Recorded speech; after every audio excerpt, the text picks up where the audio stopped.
قرآن کی آیت ہے اینما تکونوا یاتی بکم اللہ جمیعا. قرآن کہہ رہا ہے کہ لوگوں نیکی کے کاموں میں, اچھے کاموں میں سبقت کرو, آگے بڑھو.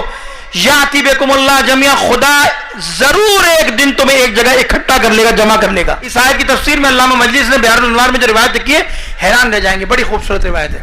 وہ کہتے ہیں اس آیت سے مراد, اس آیت کے مصداق امام زمانہ کے وہ 313 افراد ہیں, وہ 313 ناصرین ہیں, مددگار ہیں, کہ جو 313 پر مشتمل ہوں گے. جناب علامہ مجلسی کہتے ہیں کہ ابھی امام زمانہ خانہ کعبہ میں ہوں گے, جب ان کا اعلان ہوگا تو یہ 313 پوری دنیا میں منتشر ہوں گے.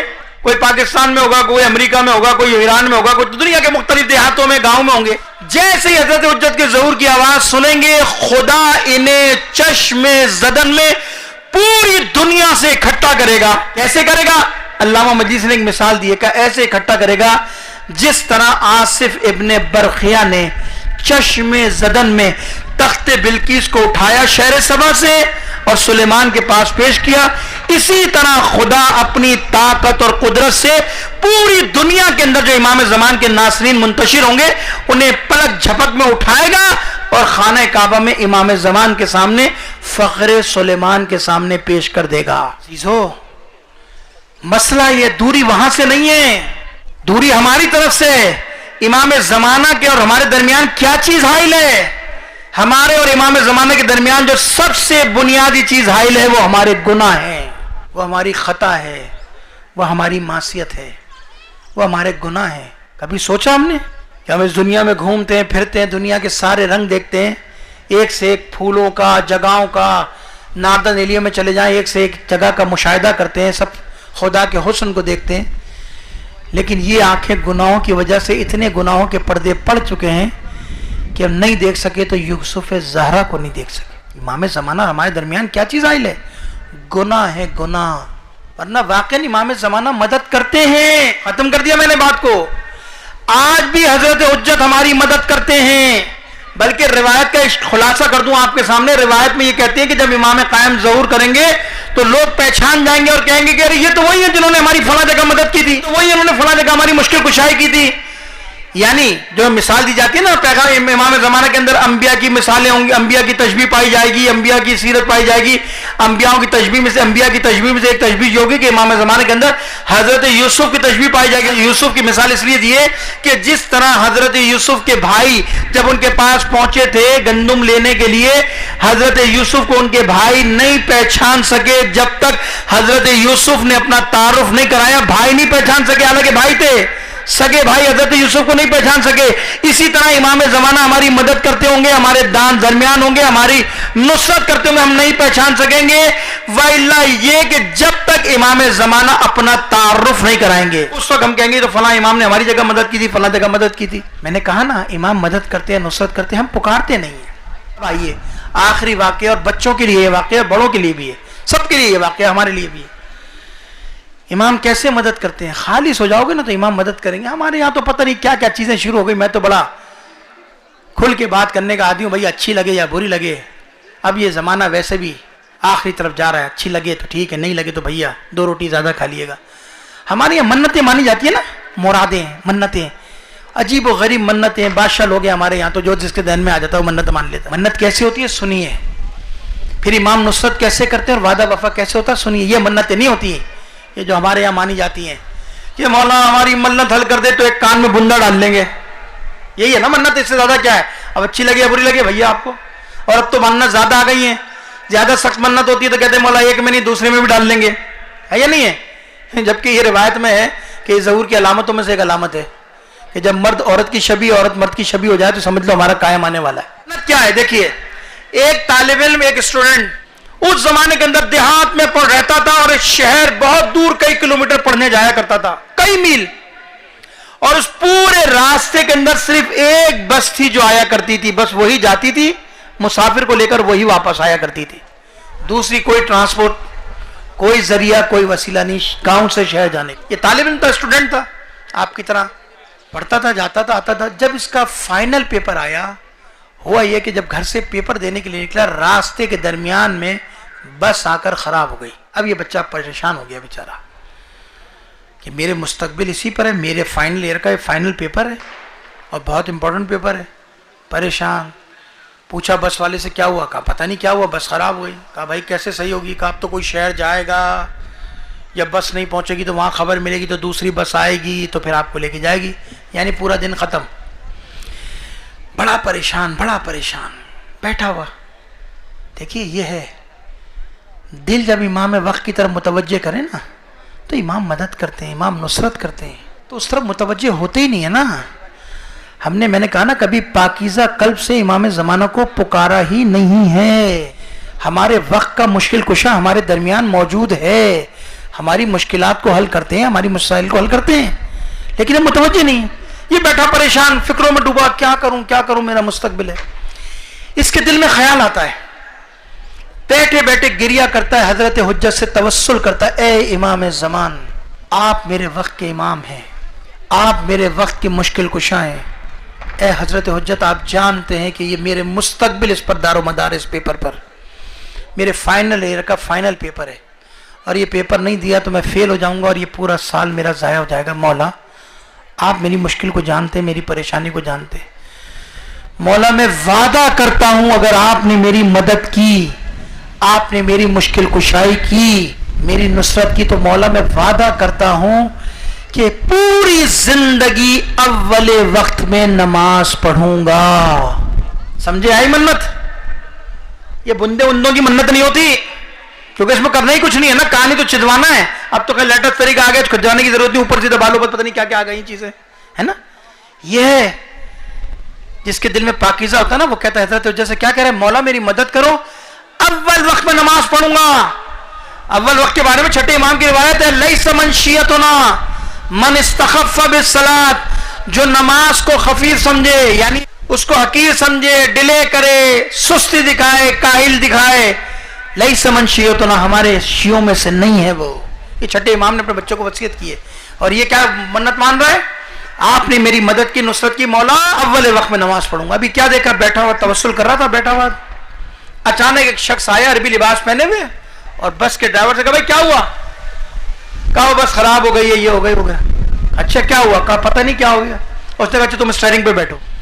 وہ اسٹیئرنگ پہ کہا اسٹارٹ، اس نے ہاتھ لگایا بس کے نیچے، ایسے ہاتھ، اس نے کہا ہاتھ لگایا، کہا اسٹارٹ کرو، بس اسٹارٹ ہو گئی، اور سب خوش ہو گئے، یہ بھی خوش ہو گیا بچہ۔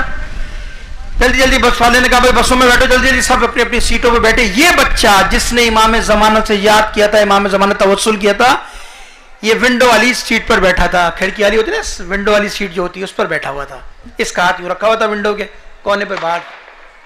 تو اس نے دیکھا کہ جب سب بیٹھ گئے تو یہ جوان جب اپنی جگہ پہ بیٹھ گیا، تو وہ شخص جو آیا تھا کہ جس نے بس کے ہاتھ لگایا تو بس اسٹارٹ ہو گئی تھی، وہ گھوم کے یوں آتا ہے اور اس بچے کے ہاتھ پر ہاتھ رکھ کر کہتا ہے ایک جملہ، بیٹا ہم نے اپنا وعدہ پورا کر دیا، تم اپنے وعدے کو یاد رکھنا۔ کیا کہا امام زمانہ نے؟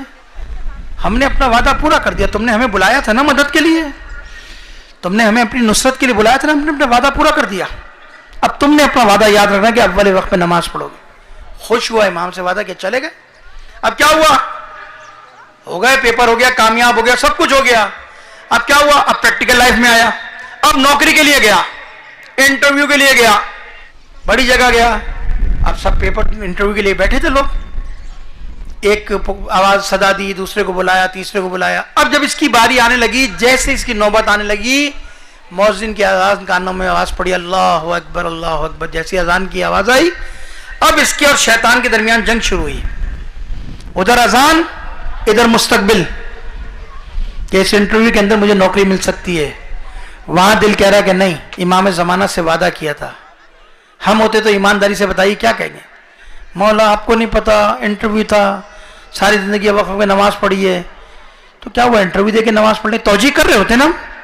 یہ بیچارہ اس کے درمیان جنگ کرتا رہا اپنے نفس سے کہ نماز پہلے پڑھے یا امام زمانہ سے کیا وعدہ پورا کرے یا انٹرویو دینے جائے۔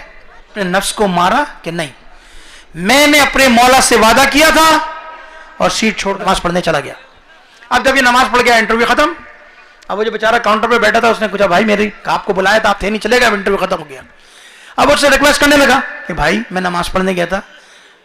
کہا نہیں بھائی اب تو باس سے جا کے بات کرے، اب تو نہیں ہو سکتا۔ ابھی یہ گفتگو اس کی چل رہی تھی کہ اندر سے جو انٹرویو لے رہا تھا باس، وہ اندر سے باہر آیا، کیا مسئلہ ہے؟ کہا سر مجھے انٹرویو دینا تھا، تو پھر کیوں نہیں دیا آپ کو؟ آپ نے ان کو بلایا نہیں تھا؟ انہوں نے کہا سر ان کو بلایا تھا، لیکن یہ تھے نہیں تھے، تو برد خردار آپ کہاں چلے گئے تھے؟ کہا میں نماز پڑھنے چلا گیا تھا. تو اس نے جو انٹرویو لینے والا تھا اس نے کہا کہ نماز زیادہ ضروری تھی، انٹرویو زیادہ ضروری تھا؟ تو اس نے کہا نہیں، میری نماز زیادہ ضروری تھی اس لیے کہ میں نے وعدہ کیا تھا. تو یہ بیچارہ متوجہ کہ کیا وعدہ کیا تھا؟ تو اس نے اپنا پورا وعدہ واقعہ سنایا کہ یوں ہوا، یہ ہوا، یہ ہوا، اور میں نے اپنے امام زمانہ سے وعدہ کیا تھا کہ ہمیشہ اول وقت میں نماز پڑھوں گا، لہٰذا میں اپنا وعدہ پورا کرنے کے لیے نماز پڑھنے گیا تھا اور یہ انٹرویو ختم ہو گیا. لہٰذا اگر آپ مہربانی فرمائیں تو میرا انٹرویو لے لیجئے. اس نے امام سے کیا وعدہ پورا کیا. تو امام زمانہ تو آزما رہے تھے نا اس کو، امام زمانہ تو اس کا امتحان لے رہے تھے کہ یہ اپنے وعدے میں، اپنے کمٹمنٹ میں کتنا سچا ہے، کتنا وعدہ وفا کرنے والا، پورا کرنے والا. امام زمانہ مشکل کشا تو ہے نا. جب اس نے اپنا یہ پورا مدعا اس کے سامنے رکھا تو وہ مسکرا کر سینے پہ ہاتھ رکھ کر کہتا ہے جوان، ہمیں آپ جیسے لوگوں کی ضرورت ہے جو اتنا وعدہ وفا کرنے والے ہیں، ایسے اچھے لوگ ہیں. آپ اپنے وعدے میں اتنا مضبوط ہے تو ہمیں آپ جیسی وفادار سچے لوگ چاہیے. ہماری کمپنی کو ہمیں یقین ہے کہ آپ جیسا وعدہ وفا کرنے والا شخص ہماری کمپنی کے لیے بہترین ثابت ہوگا، لہٰذا ہم آپ کو اپوائنٹ کرتے ہیں. نوکری مل گئی. وہاں بھی امام زمانہ نے نصرت کی، یہاں بھی امام زمانہ نے نصرت کی. ختم کر دیا میں نے اپنی بات کو. پھر وہی بات کر رہا ہوں، بہت فاصلہ ہے، امام زمانہ کی طرف سے نہیں ہے. ہم اور گناہ ہمارے امام زمانہ کے درمیان حائل ہو گئے. یہ 15 شعبان، نیمہ شعبان کیا ہے اس کی ایک خصوصیت؟ اس کی ایک خصوصیت یہ ہے کہ اس شب میں کہ انسان اپنے گناہوں سے استغفار کرے، اپنے گناہوں کی توبہ کرے. ان شبوں کے بارے میں روایات ہیں، مفاتیح میں موجود ہیں کہ اگر کوئی شخص آج کے دن خدا کی بارگاہ میں کوئی سوال کرے گا، خدا اسے رد نہیں کرے گا. بہترین سوال یہ ہونا چاہیے، پروردگار اس زمانہ غیبت میں ہمیں اپنی ذمہ داری ادا کرنے کی توفیق دے، ہمارے قلب کو امام زمانہ کی محبت سے منور فرما. پروردگارا ہمارے قلب کو آمادہ فرما اور اس زمانہ غیبت میں ہمیں اپنی طاقت اور توان کے مطابق امام زمانہ کی مدد کرنے، نصرت کرنے کی توفیق عنایت فرما. یہ دعا ہونی چاہیے اور یہ دعا کرنی چاہیے. اور عزیزو یاد رکھیے گا، اب یہ جو وقت آ گیا جس مراحل میں دنیا داخل ہو رہی ہے، یہ ظہور سے متصل ہوتے جا رہے ہیں. یہ جو آج دنیا کے اندر ہو رہا ہے، فلسطین میں ہو رہا ہے، یمن میں ہو رہا ہے، جو کچھ بھی ہو رہا ہے، یہ سب پیش قدمی ہے اس انقلاب کی طرف جو انقلاب حقیقی ہے. یہ جو انقلاب آیا ایران کا، یہ انقلاب ایک پیش خیمہ تھا، ایک مقدمہ تھا. دنیا کو دکھانا تھا کہ ایک نائب امام اتنی طاقت رکھتا ہے کہ پوری دنیا کو پلٹ سکتا ہے، پوری استعماری طاقت کو ہلا سکتا ہے، اس کی ساری تدبیروں کو، چالوں کو، مکر کو غارت کر سکتا ہے، اسے ختم کر سکتا ہے. یہ نائب امام ہے. تو امام زمانہ کی حکومت کا جلوہ کیا ہوگا؟ یہ جو کچھ ہو رہا ہے آج فلسطین کے اندر، جو کچھ ہو رہا ہے یمن میں، جو کچھ ہو رہا ہے لبنان میں، جو کچھ ہو رہا ہے شام میں، جو کچھ ہو رہا ہے، یہ سب کبھی موقع ملا آپ کے سامنے پڑھوں گا. یہ سب روایات میں مقامات مینشن ہیں کہ شام سے کون سا لشکر اٹھے گا، یمن سے کون سا لشکر چلے گا، کہاں چلے گا، کہاں پہنچیں گے، ان کی تعداد کیا ہوگی، ان کو لیڈ کرنے والے کا نام کیا ہوگا.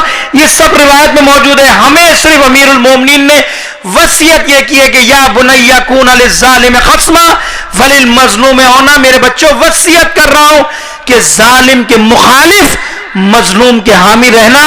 امام کے لشکر میں وہی شامل ہو سکتا ہے کہ جو مظلوم کا مددگار ہو، اس لیے کہ یہ امام مستضعفین کا امام ہے. یہ امام ان کا امام ہے جو مستضعف ہیں، جن پر ظلم ہو رہا ہے. بس عزیزوں میں